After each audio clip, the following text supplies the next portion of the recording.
그 다음에 책으로 묶이고, 그 다음에 인터넷.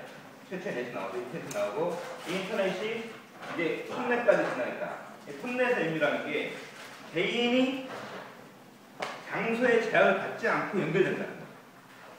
하나 들고 있으면 이제 앞으로 매달게 될지 어떨지 모르지만, 예전에는 이 인터넷 시대는 이 넷이 깔려있는 걸 다 가지고 앉아서 내가 뭔가 연결을 해야 됐지만, 이게 폰넷 시대라는 게 개인이, 그러니까 아까 페이스북에서도 왜 문재인한테 그런 기대를 하느냐. 이 폰넷에 젖어서 폰넷의 문화에 그대로 젖어 있는 사람, 폰넷으로 페이스북을 보는 사람은 그 문재인의 이름을 걸고 페이스북을 하면 그 사람도 그걸 들고 개인이 움직일 때 짧게라도 글자를 남겨줄 걸로 기대하는 거예요. 자연스럽게. 어떻게 보면 아까 1인자라고 했지만 만약에 문재인이 페이스북을 쓴다 이러면 문재인 옆에 페이스북을 입력해주는 정도와 메시지를 나눌 사람 한 명이 문재인 바로 옆에서 그걸 찍어주거나 그 정도만 해야 돼요. 실제로는 이게 시대의 의미라는 거죠. 시대의 의미. 그러니까 이게 이건 방향을 얘기하는 거죠. 제가 이제 실대공 얘기하는데 방향을 얘기하는 건데 인류가 어떻게 가든지 간에 전체의 대체가 가능해지는 도구들이 계속 주어지고 있다. 그게 인류를 예전처럼 진보에 나갈 때 산이 마공을 돌아가고 뭐가 돌아가고 이런 식의 진보가 아니고 인류가 오류의 시간을 줄이는 시간을 절약하는 진보. 그 시간 단위가 절약되는 진보의 시대가 지금 열리고 있다. 그러니까 요즘에 아버님하고 얘기했던 것들이 글로벌하게 보면 이미 다 구현되어 있더라고요. 특징적으로 다 구현되어 있고 그런 활동들이 기업적으로 있고 지난번에 제가 말씀드렸던 것도 정보 기반 콘텐츠 생산 지원 시스템 이런 것들도 작은 단위에서는 이미 기업 단위에서 움직이고 있고 만들어져 있고 그게 이제 국가 단위까지 오지 않았다. 이런 차이가 있는 거죠. 이런 차이가 있고 그리고 지금 아마도 국가 지도자들에서는 뭔가 개념을 가지고 있을 수 있어요. 그죠? 이 최초의 개념을 가진 사람이 노무현이죠.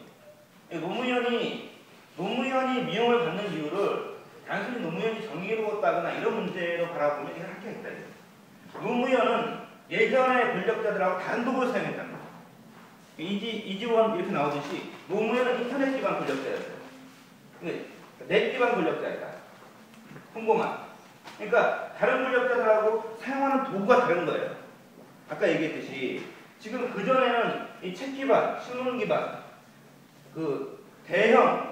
대규모 미디어 이런 걸 장악하는 사람들이 권력을 나누고 권력을 가졌다면 그 기반으로 권력을 꾸렸다면 인터넷은 완전히 다른 차원의 어떤 네트워크나 활동이나 생태를 요구하는 거예요. 생태 자체가 달라지는 거예요. 그러니까 어떻게 보면 극단적으로 표현하면 인종 자체가 달라진다는 거예요. 인종 자체가. 도구를 바꾸면 인종 자체가 달라진다. 이런 얘기를 하고 싶은 겁니다. 그러니까 이거는 이제 도구의 종류가 말로부터 시작해서 이렇게 왔고 또 여기 대척적인 손이 있는 거죠. 말과 손이 다 빠르면 좋지만 손이 있고 칼이 있고 칼이 있고 그 다음에 총이 있고 그 다음에 폭까지 왔는데 이 총포의 진화는 이게 성공하면 의사결정을 할 수 없게 된다 이런 통계가 있잖아요. 이 총포나 칼과 활을 기반으로 문명을 변화시키는 의사결정 구조는 단순할 수밖에 없다. 문명으로 보면 굉장히 천안할 수 있지만 기술 문명으로 보면 굉장히 천안할 수 있지만 정신 문화로 보면 매우 단순할 수밖에 없다. 그러니까 손찌검 해가지고 사람을 다스리는 것처럼 칼부림에서 사람을 다스리는 놈은 손찌검으로 의사결정하는 놈이나 칼부림으로 의사결정하는 놈이나 총과 포로 의사결정하는 놈이나 수준이 비슷할 수밖에 없다 이거는. 그러니까 이걸 해보고 다시고가 아니라 의사결정을 그런 방식으로 하는 집단은 의사결정을 하는 문화 수준이 낮을 수밖에 없는 거예요. 절대적으로. 높아질 이유가 없어요. 그걸로 해결이 되니까. 근데 이것이 손과 칼이 그랬던 것처럼 총과 포가 일정 정도 전파되고 나면 얘네들은 더 이상 의사결정할 수 없게 된대요. 슈퍼 울트라 수소 어쩌고 저쩌고 메가폰을 만들어도 메가포를 만들어서 얘를 죽일 수 있어도 얘를 죽이는 타이밍에 얘가 한 번 맞고 쏘면 얘네 둘이 같이 죽는다. 이런 상황이 오기 때문에 이 기술문명이 의사결정을 하시는 데 한계가 오고 그 다음에는 항상 손이 한계가 오면 말로 해결하고 칼이 한계가 오면 글로 해결하고 그 활이 한계가 오면 책으로 이런 식으로 총각후방 한계가 오면 내수로 해결해야 되는데 이 시대가 지금 오고 있는 거다. 이 시대가 오래 있고 이런 식의 의사결정을 해내는 것이 기업 단위에는 있는데 아직 국가 단위는 없다.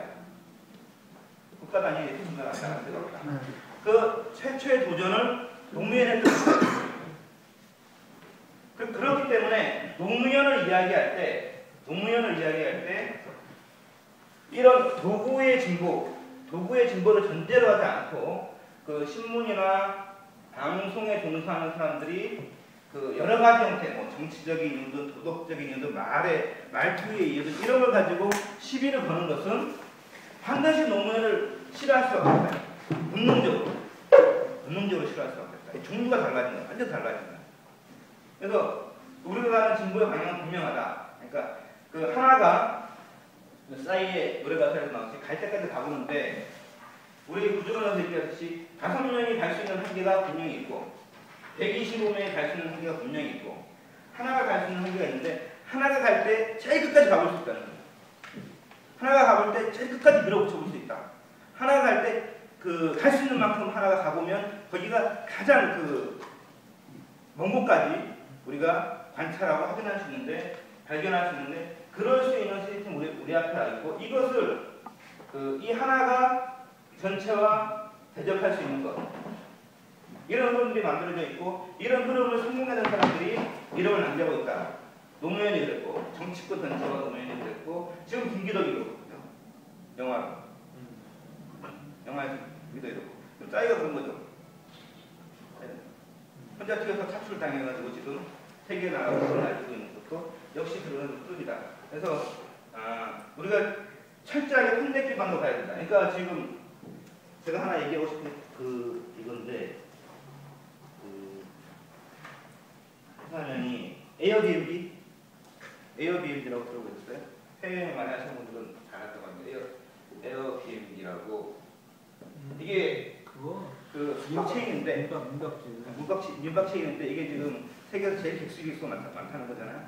실제 이용도 많고 이게 그 모방하는 것도 나오고 이게 여러 가지 뭐 내용도 그렇게 있는데 여기서 이 민박체인이 처음 어떻게 시작했냐면 그리고 이 민박체인이 생긴 지가 얼마 안 돼요. 그러니까 정확한 연수는 모르겠어요. 한 1년 만에 세계 최고의 객수를 갖췄는데 얘네들이 페이스북 기반으로 문제다. 이거 좀 체크해요. 이 얘기할 때는 이 하는 사람들 별로 그렇게 중요하게 체크하지 않는데 제가 볼 때는 굉장히 중요하다.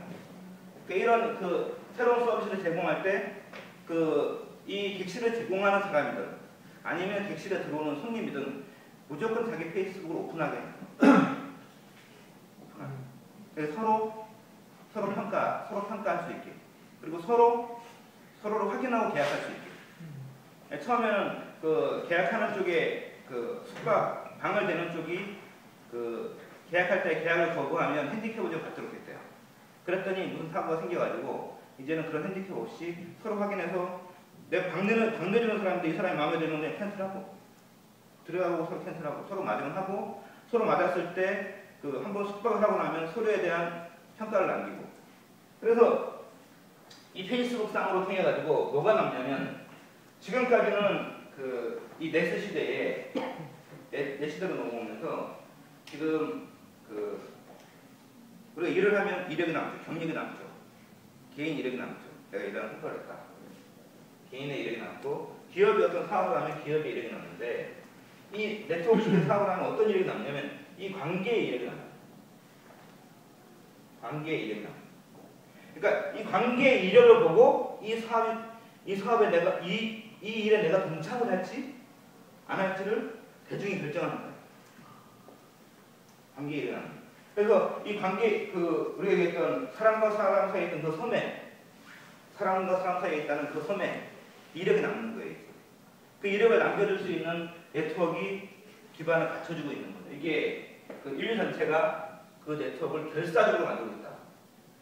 열심히 만들고 있다는 거예요. 여기에 흐름을 타고 얹어주면 같이 나갈 수밖에 없는데 그 나가는 흐름을 만들 수 있다. 그죠?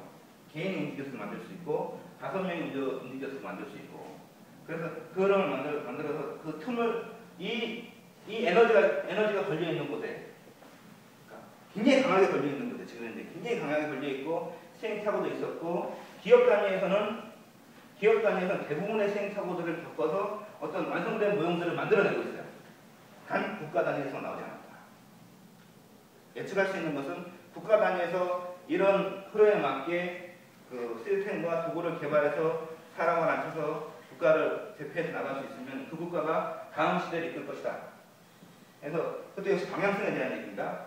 그러니까 다음 시대 7대국을 만들어갈 때는 이 정보 시대를 이끌어가는 국가나 개인들이 이 7대국 시대에 주도하게 될 것이다. 단적으로 주도하게 될 것이다. 그러니까 예를 들면 이런 거죠. 안 될 수도 있지만 예를 들어 인류가 어느 시점에 7대국이 됐다 라고 했을 때 이 인류가 7대국이 됐을 때 이 7대국이 되도록 주도하는 나라의 국가나 그 공동체 인구는 이 7대국 중에 70억이 될 수 있는 거죠. 지금 한 7천만에 불과할지라도. 그러니까 그렇게 큰 변화가 우리 앞에 있고 그 변화로 나가기 위해서 이 그 최종 모듈을 만들기 위한 이 정보화 기반 국가가 탄생하기 전에 최종 모듈을 만들기 위한 몸부림들이 전 세계에서 일어나고 있고 우리가 살고 있는 이 지역이 가장 심하게 몸부림치고 있고 또 완성된 모듈을 만들 수 있는 지역 중에 하나다. 이 말씀으로 그래서 듣고 싶습니다.